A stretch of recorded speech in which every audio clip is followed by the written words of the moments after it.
I respect all creators, I do. I just think that buying OnlyFans is one of the most degenerational actions of mankind. Bro, listen.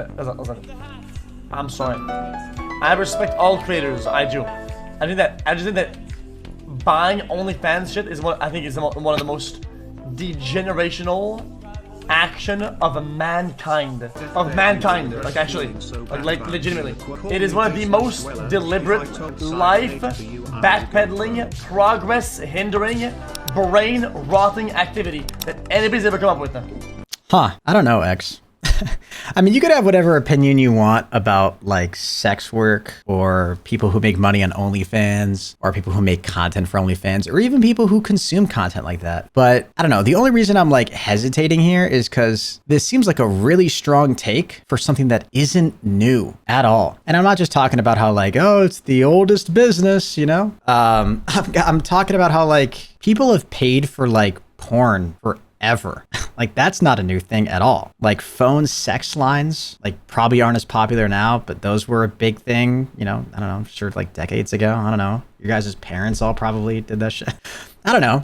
The way I've always kind of looked at OnlyFans is like you can have your own opinion about whether or not you agree with that kind of content being made. I think the stance that I end up taking on it is I see it as a positive in the sense that people who want to get into adult entertainment would traditionally have to go through avenues and through businesses and through publishers that are probably really predatory. I'm sure you guys have heard about like the horrors that can happen in the adult entertainment industry with the way that people, mostly women, get taken advantage of and manipulated and, you know, kind of coerced into doing things that they aren't comfortable doing. In this sense, OnlyFans kind of provides an opportunity for people to get into that industry, you know, regardless of whether or not you think that's okay. They can get into it from the safety of their bedroom. I think that in that sense, I think that's a good thing. But yeah, man, I don't know. I think it's a weird fight to try to continue to battle this. I think like our culture, especially like Western culture, we have this really weird relationship with like sex and stuff, especially like the way guys talk about it. It's so weird. It's like we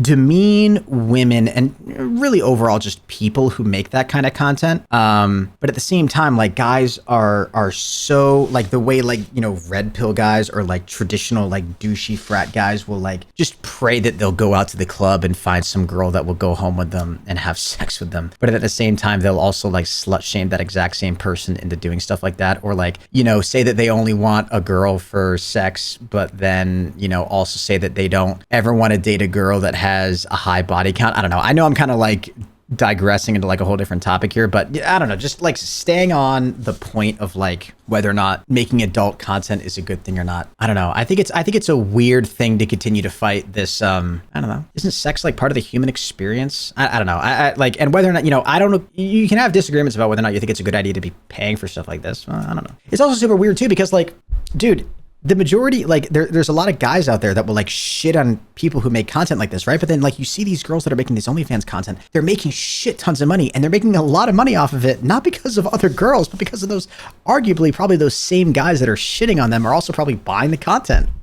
So it's just kind of ironic. But yeah, I don't know. I think just purely based off of X's take here, saying that buying OnlyFans is one of the most degenerational actions of mankind. I know he's just kind of being dramatic and funny for talking about it, but like I just don't think paying for like adult content like this is anything new. I don't think it's going anywhere. It'll probably always be a thing. And I think as a society too, in a lot of ways, we are kind of weirdly stuck up about like, you know, sex and whatnot. We are kind of weirdly, what would be a good word? I don't know. We're very like, you know, we're a little bit shrill when it comes to conversations about sex. And I don't know. I know everybody's gonna have their different sensitivities to stuff like that, but I don't know. It's just my thoughts. Let's see what the comments say. People have always bought porn. Oh my God, top comment. People have always bought porn. For as long as it's existed, people have bought it. I'd say it's more ethical to pay a creator on OnlyFans than to throw money at a porn industry through other means. It gives more money, control, and power to sex workers themselves, as it should. Kind of literally the exact point that I was making. Diego here. Is this guy? Wow, this guy looks hot. Holy cow. LMAO XQC is the king of content. Those who make content from playing video games or reacting, and those making adult content are pretty much profiting identical ways. That's a stretch, but let's continue. Just a different audience and different types of content. The formula otherwise is very similar. The exception being adult work is difficult to monetize through advertising and therefore relies more heavily on selling content and paywalls. Gamers can rely more on ads and have paywalls, paid subs, and donations as additional sources. Arguable, the adult content can often be more original and have significant more production value than the said gaming reaction content. Wow, I disagree just across the fucking board with that.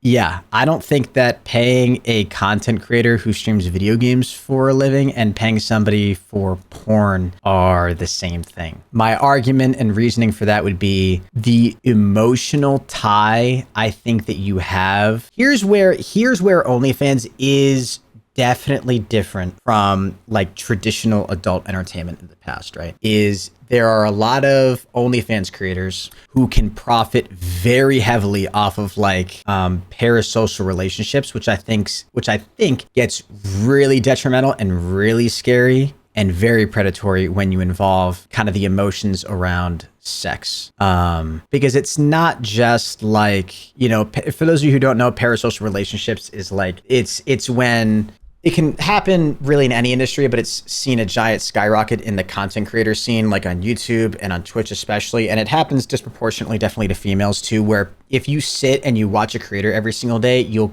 get the kind of diluted understanding that you know that person on like a personal level. Like if you sit and watch XQC every day, you'll be like, oh my God, I know XQC. We're great friends. And you'll kind of form this relationship where like you think you really know XQC, but you really don't, right? Like he doesn't know you. You don't really know him. You formed this relationship in your head that doesn't really exist. And in that way, it can be like very uncomfortable, right?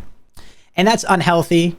And I think everybody kind of feels that to an extent. It's just that some people like go way overboard with it, right? Like some people are super unhealthy about it. Like I would not be afraid to admit that like I've caught myself saying parasocial things. I'll just use one as a light example. Like I was watching a Cody Co video with Sammy. This was like maybe a month ago or something. And I love Cody Co's content. I think he's a really cool guy. And I unironically said out loud, I was like, I think Cody Co and I would be good friends. I think we'd get along. And that's like pretty mundane. That's not like super intense, but that's definitely parasocial. That's me basically being like, I think I know Cody Co. Him and I would be great friends. Da, da, da.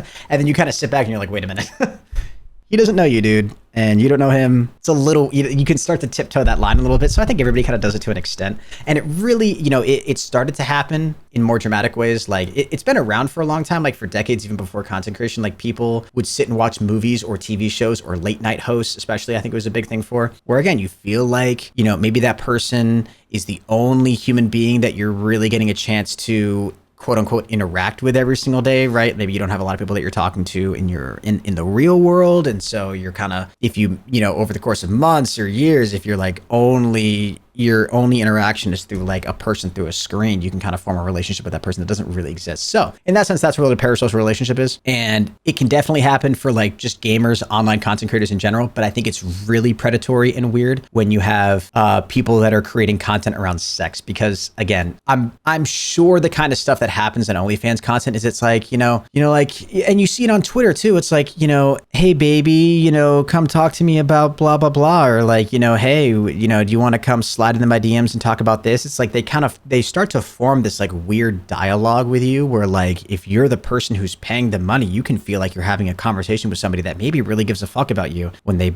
really are just using you for money. And then there's like a more heavy, you know, kind of like sexual emotion and tension tied into it too, which can just get really messy and unhealthy and weird. So overall, disagree with this statement. I think that's really, really bad. Not very fair. I get what she's saying. And, you know, it can happen to an extreme level for both kinds of content, but I think it's way more likely to happen with OnlyFans and adult content for the reasons that I stated. So she's definitely not wrong in the sense though that it's really difficult to monetize and advertise and generate money. I don't want to say generate money as an adult entertainment creator, because there's a lot of people that are making a fuckload of money, but advertising specifically, yeah, like Coca-Cola doesn't want to touch OnlyFans with a 10-foot pole. You're never going to see like Toyota ads running on like You're never going to like scroll through OnlyFans and see like some girl's boobs and then scroll later and be like, you know, buy the new Chevy. You know, you're just not going to.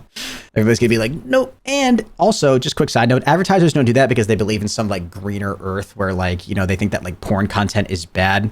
It's just, it's for the reasons that advertisers pull out of anything else. It's just a public perception thing. The advertisers only care about having their content next to quote unquote, you know, next to inappropriate content or adult content because they're worried about how like the greater general public would react if they got caught doing that. They don't really care. They're just there to make money. But so that's why like as soon as anybody gives a shit, they're like, oh, sorry. We don't want to, you know, offend anybody. We'll just pull out. They don't really have morals in that sense. They're just kind of feeding off of like what the general public says about things. And then it says, arguable, the adult content can often be more original and have significantly more production value than the gaming reaction content. I mean, I don't know, like, yeah, sure it can, but it can't have more or no, you can have higher production value in anything, not just, this is just a giant reach across the board, just fucking really wrong. I think the difference is that one involves getting your tits out for men to cream over and the other's playing video games with your community for fun. Yeah, both can be heavily influenced or heavily damaged. Both can result in parasocial relationships that can be damaging is the argument that I'd make. But I think that parasocial relationships are even more damaging when you've got your dick in your hand and you think that you're forming a relationship with a pretty girl that you're talking to online who's not actually talking to you because it's just some guy that she pays to send private messages. It's just fucking weird, dude. I think it's degenerate behavior to pay sex worker. He says as he streams video games to Twitch. Yeah, this argument is just such shit and continues to receive donations and subs from random, probably most men. I mean, that's just not, it's not a good argument.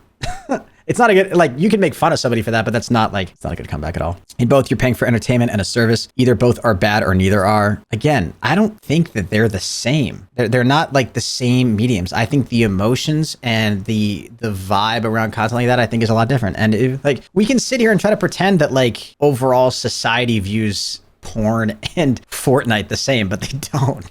Those two things are not the same. It's not like they're either both okay or they're not okay. Buying porn did not start with OnlyFans and it will not end with OnlyFans. It's a very accepted and normal thing until OnlyFans came around and now it's considered weird to a lot of folks. I don't get the shame around it. I don't get the shame around it until now, lol. It's just because the women are making the money now instead of the men makes them feel weird. Yeah, I don't know. I don't really personally feel like but that's just me personally. I don't know. I know people make that argument in similar ways about other issues too. I don't know why people are surprised with this take. People have always been roasted for buying porn. This take is normal to the average person. I don't know why you're acting brand new now. I mean, that's true in the sense that people have always been clowned, you know, like if, you know, yeah, and I don't think, right. I think that's a good point in the sense that like you've always been made fun of if like your friends caught you like buying porn or whatever, you'd always be like, aha, loser, right? Or like whatever. Public perception would always be the same, but in the sense of like, I don't think it's more accessible now. But yeah, I don't know. He must be very young. OnlyFans is just another version of what has already been there before its time. People used to pay for phone sex when mobile phones were not even a thing. Yeah, what I said earlier too. He said OnlyFans. This is an ad for Fansly. I don't know how is this any different from getting subscribers or donating. It's so different. It's basically e-prostitution.